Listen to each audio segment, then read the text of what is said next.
وعلیکم السلام ورحمۃ اللہ وبرکاتہ۔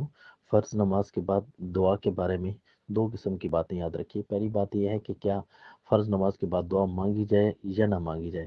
تو اکثر حدیث میں بے شمار احادیث اس بات موجود ہیں کہ فرض نماز کے بعد دعا قبول ہوتی ہے۔ یہ آپ صلی اللہ علیہ وسلم کا یعنی قولی فرمان موجود ہے۔ تو ایک ہے قول اور ایک ہے عمل۔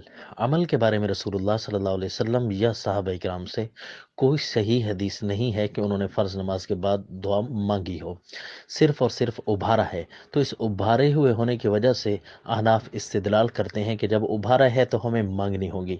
اب ضروری نہیں ہے کہ ایک ایک چیز کا عمل بھی اسی پر ثابت ہو۔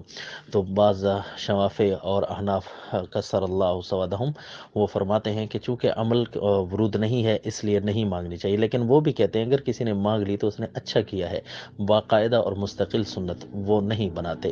تو یہ دو بات یاد رکھیں، ایک ہے قول اور ایک ہے عمل۔ عمل کے بارے میں کوئی صحیح روایت نہیں ہے، صرف احناف کا یہاں استدلال ہے کہ ہاتھ اٹھا کر دعا مانگی جائے گی، کیونکہ دعا مانگنے پر ابھارا بھی گیا ہے، اور جہاں دعا کا ذکر آتا ہے وہاں دعا کے آداب میں سے یہ بھی فرماتے ہیں کہ المسألۃ ان ترفع یدیک، کہ جب مانگنا ہو تو اللہ تعالیٰ سے ہاتھ اٹھا کر مانگے۔ یہ بھی احادیث کے الفاظ ہیں۔ تو ان احادیث کے نچوڑ اور استدلال سے وہ کہتے ہیں کہ فرض نماز کے بعد دعا مانگی جائے گی۔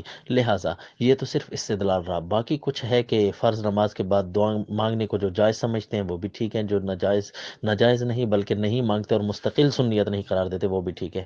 لیکن اس کے علاوہ کچھ لوگ ایسے ہیں جو فرض نماز کے بعد دعا کو ضروری سمجھتے ہیں، اگرچہ یہ بعض لوگوں کا قول ہے، اگرچہ پائے نہیں جاتے، لیکن لوگ کہتے ہیں کہ وہ اس طرح ضروری سمجھتے ہیں۔ بھائی ضروری اگر کوئی سمجھتا ہو تب بھی ٹھیک نہیں ہے۔ امام کا جو مقتدیوں کے ساتھ رشتہ تھا وہ سلام تک تھا، بس ختم ہو چکا ہے، سارے اپنی اپنی مانگیں۔